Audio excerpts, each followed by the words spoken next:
పల్లవి Prashanth big boss అల్లర్ల కేసులో arrest అయి చెంచల్గూడ జైల్లో రిమాండ్ ఖైదీగా ఉన్నాడు. బుధవారం సాయంత్రం జూబ్లీ హిల్స్ పోలీసులు గజ్వేల్ మండలం కొల్గూరులో పల్లవి ప్రశాంత్ను అరెస్ట్ చేశారు. ప్రశాంత్తో పాటు అతని సోదరుని కూడా అదుపులోకి తీసుకున్నారు.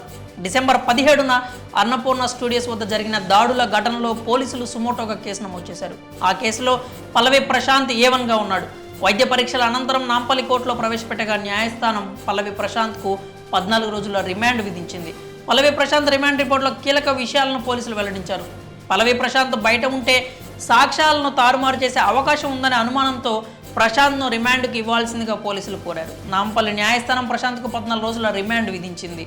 ప్రశాంత్ ప్రస్తుతం చెంచల్గూడ జైల్లో రిమాండ్ ఖైదీగా ఉన్నాడు. అతని రిమాండ్ రిపోర్ట్లో పోలీసులు కీలక విషయాలు వెల్లడించారు. పల్లవి ప్రశాంత్కు 41 CRPC నోటీస్ ఇచ్చిన తర్వాతే అతన్ని అరెస్ట్ చేసినట్లు పోలీసులు స్పష్టం చేశారు. ప్రశాంత్ పోలీసుల విధులకు ఆటంకం కలిగించినట్లు రిమాండ్ రిపోర్టులో తెలిపారు.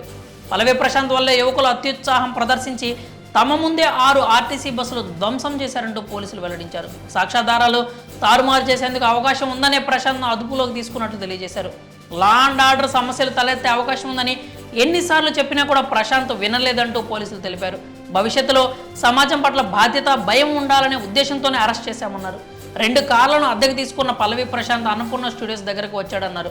ప్రశాంత్ ఉసిగొల్పడం వల్లే అక్కడున్న వాళ్ళు కార్లు, RTC బస్సులు ధ్వంసం చేశారంటూ రిమాండ్ రిపోర్టులో పోలీసులు పేర్కొన్నారు. మరోవైపు పల్లవి ప్రశాంత్ అతని సోదరుడికి బెయిల్ కోసం కోర్టులో పిటిషన్ కూడా దాఖలు చేశారు.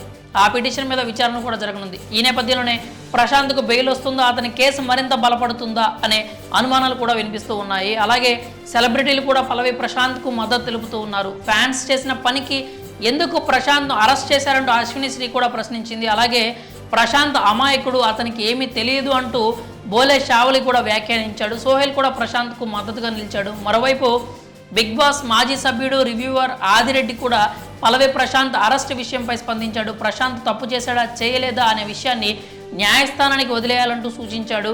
సోషల్ మీడియాలో అతనిపై జరుగుతున్న ట్రోలింగ్ ఆపాలంటూ ఆదిరెడ్డి సూచించాడు. అతని కుటుంబాన్ని చూస్తుంటే బాధేస్తోందంటూ ఆదిరెడ్డి చెప్పుకొచ్చాడు. మరి పల్లవి ప్రశాంత్ను అరెస్ట్ చేయడం, 14 రోజులు రిమాండ్ విధించడంపై మీ అభిప్రాయాలు ఏంటో కామెంట్స్ రూపంలో తెలియజేయండి.